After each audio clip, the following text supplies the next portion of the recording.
আসসালামু আলাইকুম। Hello everyone, কি অবস্থা সবার? আমি আজকে আপনাদের সাথে চিকেন দিয়ে মজাদার একটা রেসিপি শেয়ার করব। তো চলুন বেশি কথা না বাড়িয়ে ভিডিওটা স্টার্ট করি। এখানে যেটা দেখতে পাচ্ছেন, এখানে আমি কিছু লেগ পিস নিয়ে নিয়েছি মুরগির। আপনারা চাইলে মুরগির যেকোনো অংশ নিতে পারেন। তারপরে এই লেগ পিসগুলো নিয়ে আমি খুব ভালোভাবে এগুলোকে থেতো করে নিচ্ছি। আমি এটা ধার ছাড়া ছুরি দিয়ে এটা করে নিচ্ছি। আপনারা চাইলে ছুরির ওপর পাশ দিয়েও এটা করে নিতে পারেন। খেয়াল রাখবেন হাড্ডি পর্যন্ত পেয়ে যায়, যেন ওটা হাড্ডি সহ থেতো হয়ে যায় এবং এই লেগ পিস কোনোভাবে আলাদা না হয়ে যায়, এই দিকে খেয়াল রাখতে হবে। মানে থেতো হবে কিন্তু হচ্ছে কি লেগ পিস একই রকম থেকে যাবে। তো এইভাবে করে আমি প্রত্যেকটা চিকেন করে নিয়েছি। এখন একটা বাটিতে আমি আগে থেকে পানি দিয়ে এর ভিতর 2 পিস লেবু দিয়ে দিচ্ছি। লেবু ভিজিয়ে রেখেছিলাম, এর ভিতরে এখন আমি চিকেনগুলো দিয়ে দিচ্ছি। চিকেনগুলো দিয়ে খুব ভালোভাবে এগুলোকে হাতে আমি ধুয়ে নিব। এই যে চিকেনের যে রক্ত পানিটা, এটা আমি এখান থেকে বের করে ফেলবো। তারপরে এই তো ধোয়া কমপ্লিট হয়ে গেলে এর ভিতর দিয়ে দিচ্ছি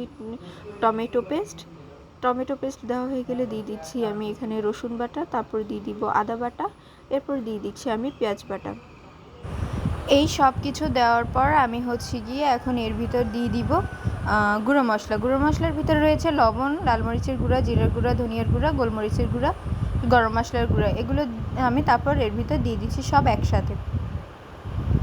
আমার ভিডিওগুলো কার কার কাছে ভালো লাগে অবশ্যই কমেন্ট করে জানাবেন এবং আমার পেজটিকে ফলো করে পাশে থাকবেন নতুন নতুন রান্নার ভিডিও পাওয়ার জন্য। এরপর এই সব কিছু দেওয়া হয়ে গেলে আমি 1 পিস লেবু চিপে দিচ্ছি। এই লেবুর পরিবর্তে আপনারা ভিনিগার দিতে পারেন। আর এই পর্যায়ে আপনারা লবণটা একটু বুঝে দিবেন, কারণ হচ্ছে গিয়ে আমি এখানে সস অ্যাড করব। যেমন এখানে আমি অ্যাড করতেছি সয়া সস দেওয়া হয়ে গেলে দিয়ে দিচ্ছি আমি এর ভিতর ওয়েস্টার সস।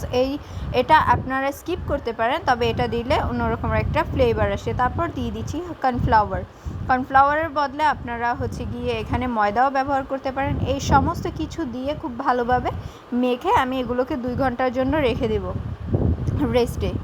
আর এই পর্যায়ে খুব ভালোভাবে এটাকে ম্যারিনেট করতে হবে যাতে কোনো চিকেন ফাঁকা না থেকে যায়। তারপর 2 ঘন্টা পর ফিরে আসবো আমি।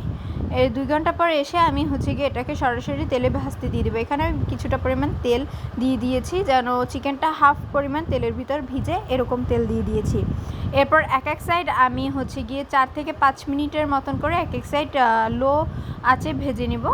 আমি যেহেতু মাটির চুলায় রান্না করেছি, আমি সেই অনুযায়ী একদম নর্মাল হিটে এটা ভেজেছি। আপনারা গ্যাসের চুলায় হচ্ছে গিয়ে একদম লো আছে ভেজে নেবেন।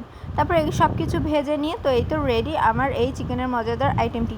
ভিডিওটা কেমন লেগেছে অবশ্যই জানাবেন। আবার নতুন কোনো ভিডিও নিয়ে হাজির হবে। ততক্ষণ ভালো থাকবেন, সুস্থ থাকবেন। আল্লাহ হাফেজ, আসসালামু আলাইকুম।